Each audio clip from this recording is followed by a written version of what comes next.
Hello, sunshine. Welcome to Be Visible with Veronica, the podcast where bold conversations and soul-aligned strategy help you awaken your most powerful self.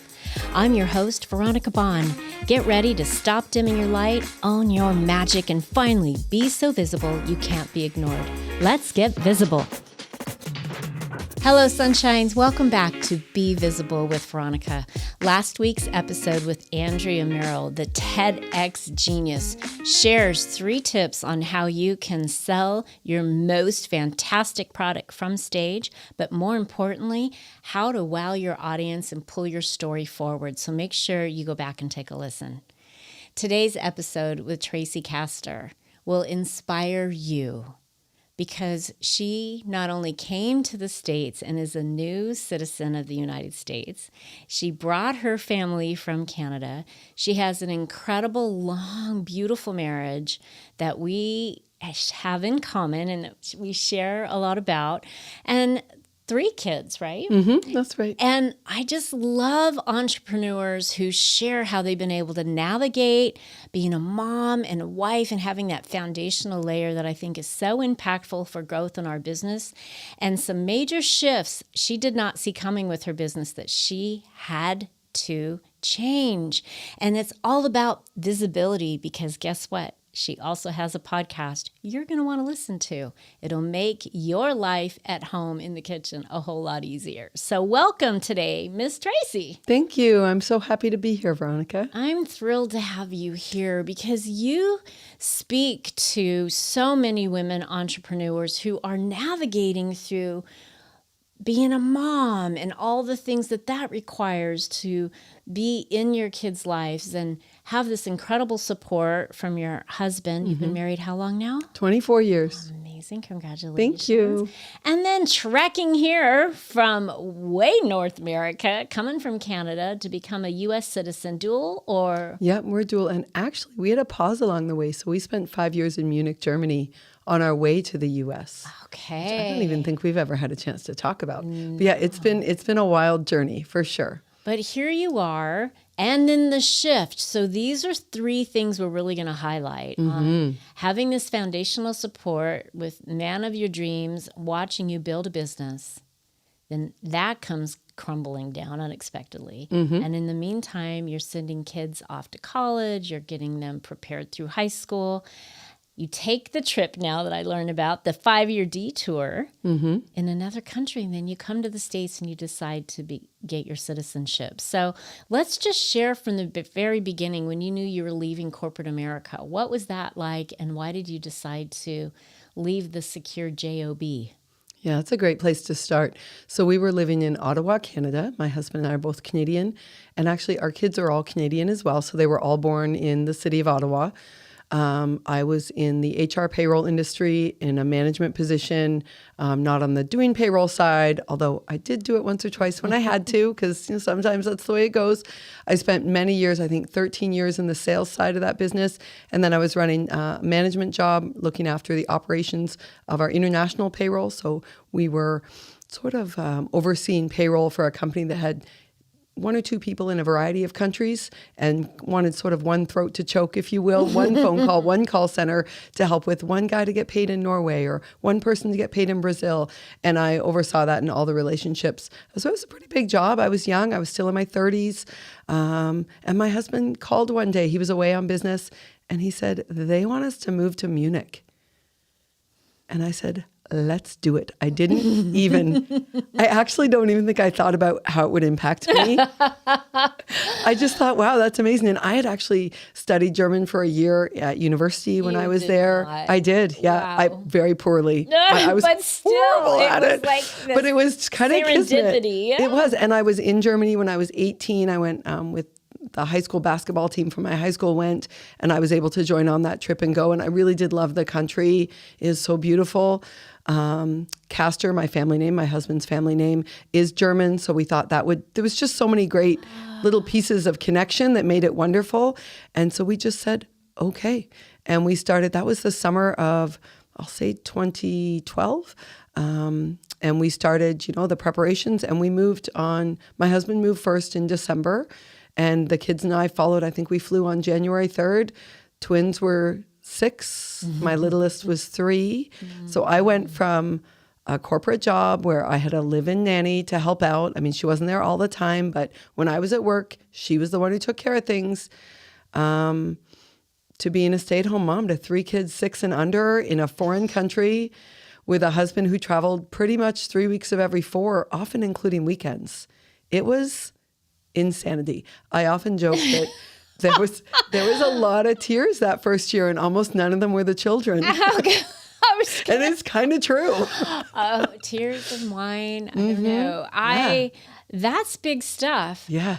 But you know what I love so far about this story is you followed some promptings and said yes to some big, scary things. But it continued to enhance your life, grow you. Definitely. I mean, let me say, as much as I joke about the tears, I am forever grateful to those years being with my kiddos, getting to travel. I became like the road trip warrior of Europe. I think I took my kids on so many road trips. If my husband wasn't available, we just drove places. I drove them all the way to Norway at one point in the car from Munich.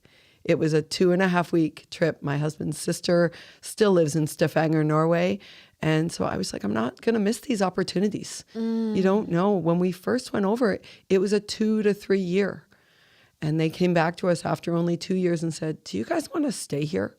And we were like, yes, we do. We love it. And so we did what's called localizing. So you're not an expat anymore, a bit different. We had to move to a smaller house because his company wasn't going to pay the rent anymore. And it's very expensive there. So we moved to a more normal people home. And very fortunate.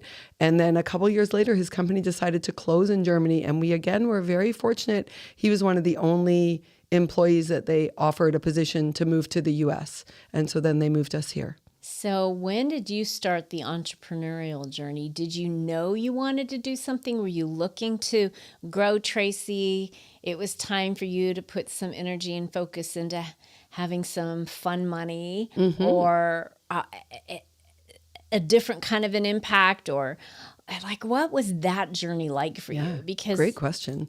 I think I did what I'll call a mini entrepreneurial little bubble in Germany. Okay. So you're a little bit limited when you go there of the work you can do. And actually the type of work visa my husband had required me to take German lessons, which I'm grateful for. I was not grateful for at the time. It's hard to learn a language as an adult. I think it's one of the hardest things I've ever done. Even with the little bit of background you had? It was because I was in a classroom with these 18 and 19-year-old au pairs from around the world who were with German-speaking children for 12 hours a day.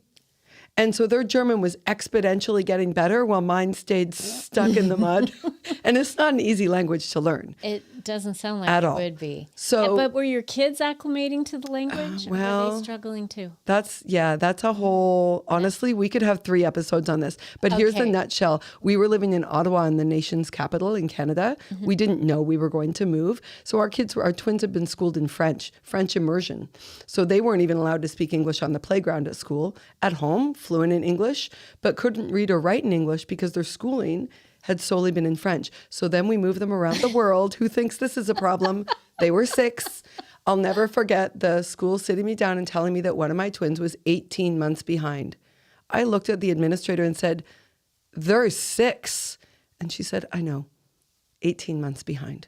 In reading, they had very high expectations, but in reading, writing, because they didn't phonetically know the alphabet in English because they had learned it in French. So they were actually in English as a second language with kids who couldn't even speak the language. It was not an easy journey for them either. But then on top of that, I was doing homeschooling and all the other pieces. So I did need a bit of an outlet.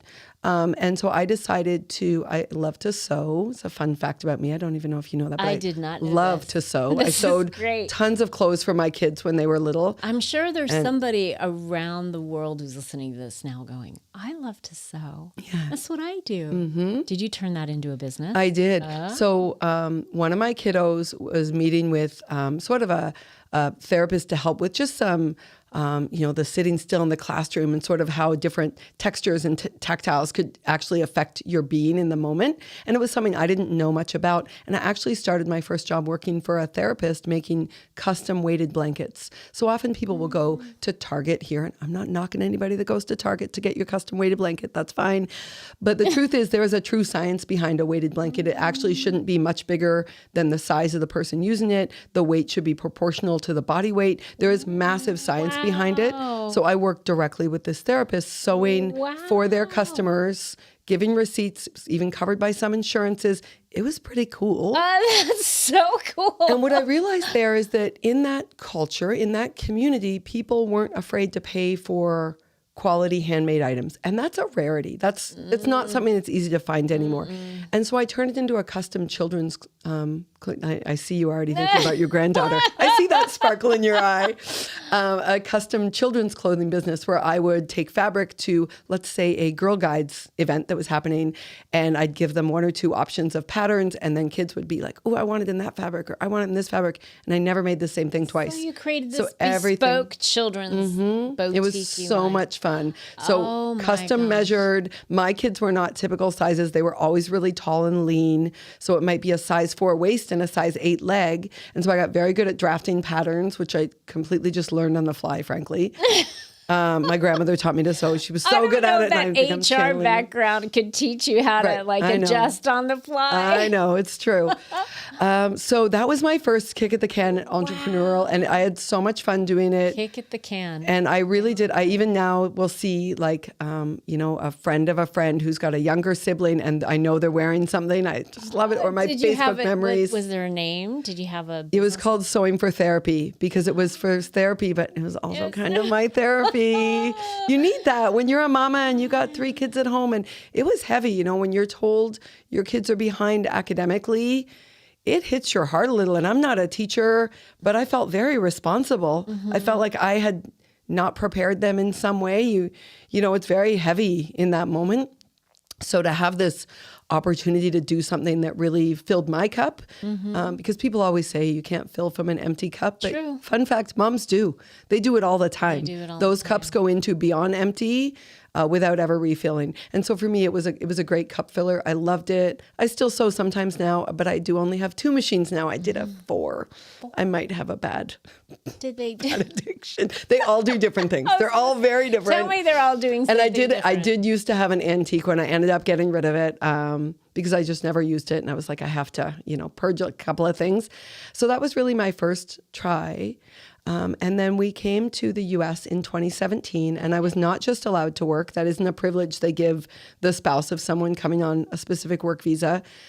And, a whole series of events made our permanent residency paperwork a little longer to get through. But in the summer of 2019, 3 kind of amazing things happened. So we've been here for 2 years. As you know about me, I'm not a very good sit-stiller. I'm not going to just sit and watch a soap opera. Again, and these kids, not judging and your anyone children who does. are how old now? How old are the kids? Twins are 11 and the little guy's 8. Okay. So I went back to school online and got a diploma in advanced nutrition, something I've always been passionate about anyway. We'd found out that one of our boys had a bit of a food allergy to a red dye, so I wanted to learn all I could, and I couldn't work. I'm not very good at sitting still. That was my outlet. I went and got this diploma online, and the 3 incredible things happened within about a 3-week period.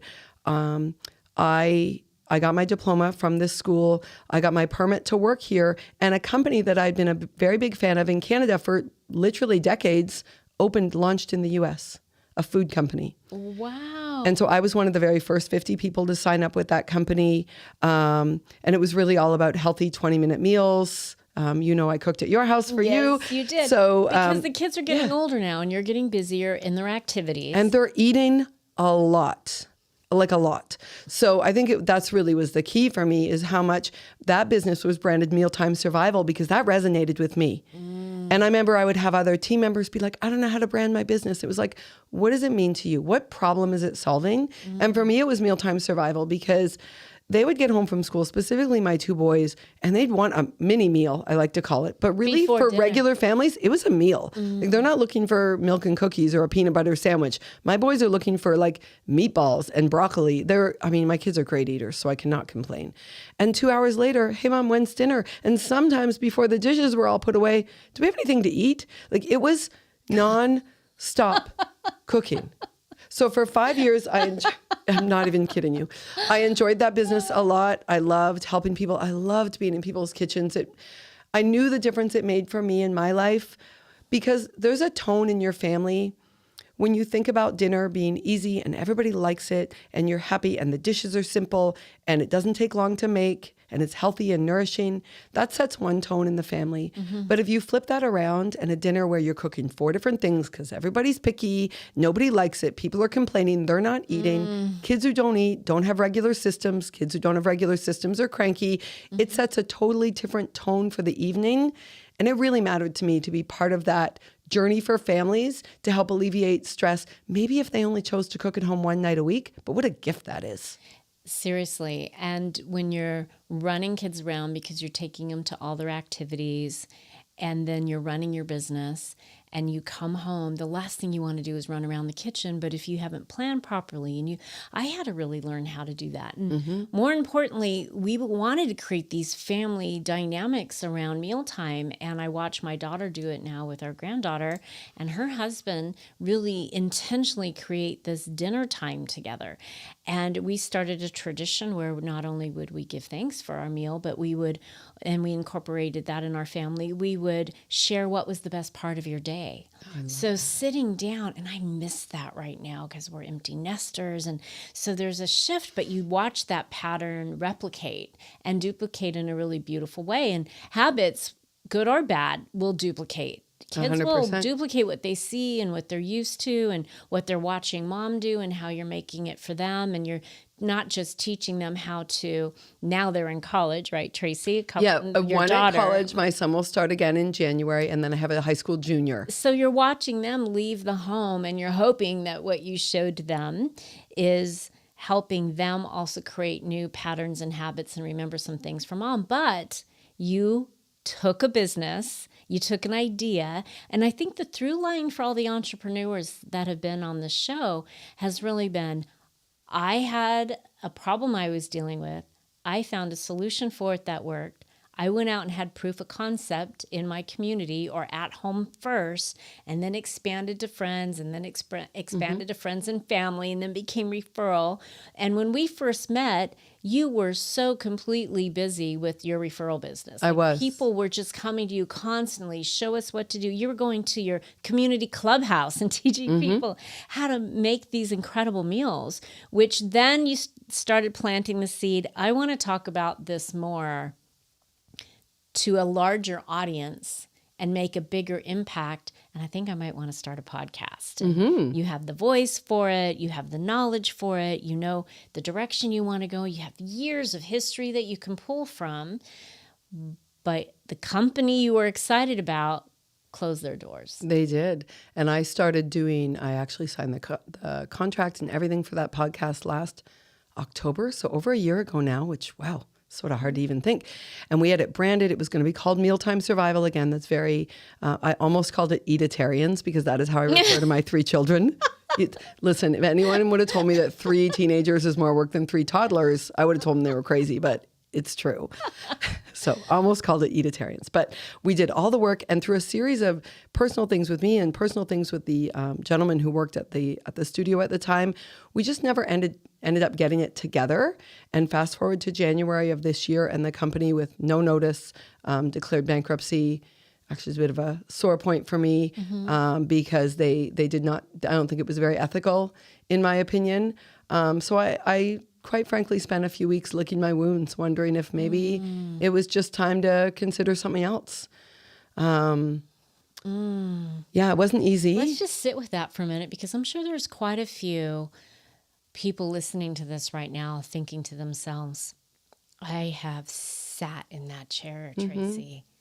I know what it's like to give my blood, sweat, tears, time, vision, hope, clarity, dreams to a company Mm-hmm. and have it, and then it's not there for me anymore. Right. Wow. Yeah. Wow. And I had a very personal connection with the CEO. We were friends. So it was kind of disbelief. In fact, so much so, and I just posted this a while ago in my own social media, so I'm not saying anything I haven't already said out there. When it all first happened and I got the announcement that there was a bankruptcy, in my wildest dreams, I could not have believed that she had anything to do with it. And my first thought was not of me. It wasn't of my team of almost 100 people at the time. It wasn't even of my customers. It was actually of her, the CEO. And I thought, oh my goodness, she must be devastated. And I carried that for 3 or 4 days, honestly feeling so sad for her, to find out that she was actually the one doing it, and that her and her husband have since gone back and bought the company back and have relaunched it in Canada under the same corporate name and have not paid any of us any money. So, it just, listen. So how do you get across that bridge of feeling so let down in a company? You know, one thing that I know I can always trust in is me, my work ethic, my hard work, what I'm doing for me, for my clients, how I'm helping serve them. I can always count on me. And if I pull a team together who is also serving those clients, if they're not pulling their weight or doing what I see they need to do, then I need to do the hard thing as a CEO, Right. and shift my focus or find somebody else who will do that work in the way that is in alignment with my values and my vision. But I'm in charge. And I was with a company where they would share for a long period of time, would you rather have 1% of 100 people's efforts or 100% of your own? And I love the model and the idea and the philosophy of that. But then when you're faced with something that breaks suddenly and the rug is pulled out from underneath you, wow. It was hard, and there was a lot of moving parts, which I didn't even know. At the time, we were at a wedding in London, England, so I was literally on the other side of the world. And I bet your phone is blowing up. Trying to keep it together. I didn't even tell anyone at the wedding. Oh, my God. Because I didn't, it's their day. I don't want it to be about course. anything else. But I sat, I don't think I slept for 2 days. Those pictures of me, when I look back at the wedding, I'm like, oh my goodness, I look so horrible. Because I my team, all, people who depended on the money that they were getting from customers. People who said yes to you. Yeah, customers who depended on the product, customers who have ordered and now are in limbo and don't know if those products will arrive. And I had no answers for them. This is a very, very difficult time. So what do you think you learned? What was if you could give yourself the today Tracey a piece of advice to the past Tracey, and I only want to think forward. So maybe we don't look at the past Tracey, the forward Tracey, what you learned that you could give yourself advice for or permission slip for in the future. What is something you would tell yourself? I think number one was that I opened my branding to be less about them and more about me. So yeah, the mealtime survival was me and my experience, but it was all food-based. It was all the product offered by that company. And through this time, I connected with another company. And I'll be honest, the first couple months, I sort of was 1 foot in. And not because I was 1 foot out, because I didn't go the rest of the way yet. It took me a hot minute to regain trust. I had to meet the owners. I had to shake their hand. I had to feel their presence. So these were things you learned that you had to really try to have some discernment and maybe ask some qualifying questions that you would have never thought to ask before. 100%. And I think when I thought about rebranding, specifically the podcast, and it's funny, putting the cart before the horse a little, but I decided I've always wanted to do a podcast. I don't need to wait to be with another company. So before I even really knew, I was like, I need to rebrand. And I thought, what really matters to me? And I was laying in bed and the good life popped into my head.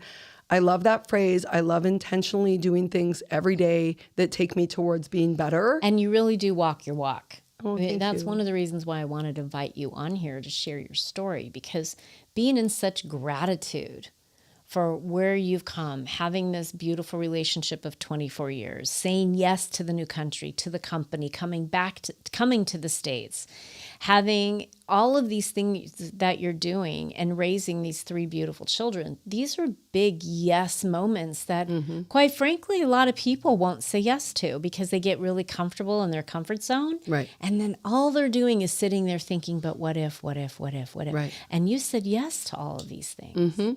Wow. Yeah. I just want to honor you in that space for a minute, because we are in the month of gratitude and it feels very perfect for you to be here. I want you to share what you're the most grateful for that you've learned along the way. Like, let's talk about what are you the most grateful for when you said yes to going to Germany? Looking back, what was that? What would be your number one thing? Oh, I'd have to say the people I met. I have some amazing friends still there. Some of them have moved elsewhere in the world, but they're people who will never not be on my friends list. And they're those special types of friends where you could talk every week. I could see them tomorrow and maybe not have talked in 2 years, and we would pick up exactly. There is no, why haven't you called me? It's just simple and perfectly supportive. And I think when you're in that expat environment, you're all like the stay-at-homers, and I won't say moms because we did have a couple of dads, but the stay-at-homers, it's like a full contact sport, as I like to call it, because the school has extremely high expectations of how long you are volunteering and the kids' grade levels. And it's the people. And the people brought you together, so it was amazing. So if you were to have gratitude about not starting a podcast a year ago, how would you write yourself a thank you note for that one?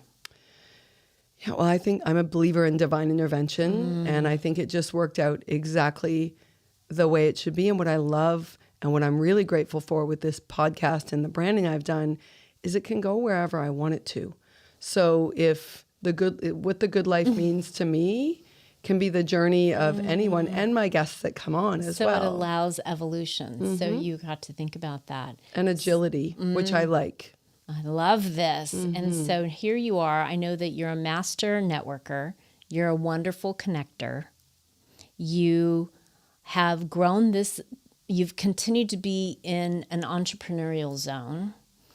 If you had a piece of advice for those that are listening that have been where you are, but they've not been able to get off the couch or move themselves forward into believing in themselves again because they've been hurt or burned by somebody they've partnered with or a company they've partnered with or a partner who took their company from them out from underneath them, what would you share with them? I think my biggest advice would be to never stop learning in an area that you're passionate about. And maybe it leads to a future job, career, business, but maybe it's just the learning. I have learned so much through the learning, and whether that be the German classes, whether that be my diploma in nutrition or the holistic health coaching school that I just finished a couple months ago, I've learned so much about who I want to be, who I don't want to be, what I want to do with my time, what really matters, and what maybe can fall to the side. Because when you really dig down in those learning, I think if you're listening and you're open to it, you learn things about yourself that tell you the best way to support yourself. I love the visual of you have a red door that you're constantly your ego's trying to help you break down, bust through, find the right key. And if you just allow yourself to step back and turn, maybe that golden yellow door, that angel door's in there for you, that God's got a different calling for you, that divine intervention. And being willing to, sometimes when we're not listening hard enough, we have to have hard things happen. And then you go, oh, that's the path. Look how easy that door just opened for me. Right. Look how beautiful that feels. And all the things that you were hoping would come to fruition did. And I think that you've been a master of that. And I love that you're always learning. You and I talk about that often. And you've shared about personal development and growth and learning. And what a beautiful example to set for your children. Yeah, I mean, they're in that age where you sort of wonder what they hear. You know they're watching. But you know, that is 100% true. You know they're watching. I think one of my favorite, my daughter might listen to this, but that's okay. One of my favorite things is sometimes you wonder, right? Are they listening? And I'll give her, she'll ask for advice because I try not to give unsolicited advice, which is challenging, but I try. She'll ask for advice. I give her my advice and she'll be like, oh, that's, she maybe reacts in a way that tells me that she totally disagrees. But before she actually hangs up the phone, she'll be like, hey guys, my mom said. Oh, and I'll be like, and you catch it. I don't need to be told I'm winning. That's winning right there. Because you're right, they are always listening. And I think that's really important to honor that. And I think it's really fun to watch. I remember all last year when my daughter said, and my kids have said before, hey, Mom, 58's not too late, because that's when I launched the show. And you never know when the right timing will be for you. The point is you're open to watching it occur. But you said something earlier, and I want to make sure that people can follow your podcast because you want them to subscribe. You want them to go and listen and hear what you're talking about over there. So before we get there, I want to just mention one more thing about that resilience piece and that strengthening that muscle and showing our kids how to come through with resiliency, with bravery, with courage that leads to confidence. And when they expect their dads possibly to do that, when you're in a core family unit, the people who are raising them, they have expectations often around one. And in my case, in your case, it was our husbands. But then when they watch their moms be more than their mom and then expand and reach all of these other families, it's pretty amazing. And it's a miracle to watch. So Tracey, how can people follow you? So on Facebook, I run a group called The Good Life with Tracey Kaster. My podcast is the exact same name, so The Good Life with Tracey Kaster. I'm sure we can drop it in the show notes or something. Yes, we will. Instagram is also The Good Life with, I think it's just The Good Life with Tracey because it was too many digits to put the Kaster. And then also I have an amazing health evaluation. If anyone is interested, we can drop that in the show notes because really my journey now is about helping people be sort of take the reins on their own long-term health and maybe just look at how you can keep yourself healthy instead of at the doctor's office. It's a totally different journey than before, but I'm loving it. Well, you can't enjoy your wealth if you don't have your health. So on that note, we're going to say thank you to Tracey. Thank you for joining us today and sharing your wisdom and your story. And I know that it will inspire many that are listening. And I want to invite you to subscribe and listen and share because we all know how those algorithms work. And if you're not participating in helping others get this story out and share Be Visible with Veronica, then it slows down on the number of people who can actually be inspired and feel what their story is and where their direction is supposed to go. So I invite you to do that. Take a listen to the show notes, leave a comment, and we will stay tuned for next week's episode with Be Visible with Veronica. Bye for now. Thanks for tuning in to Be Visible with Veronica.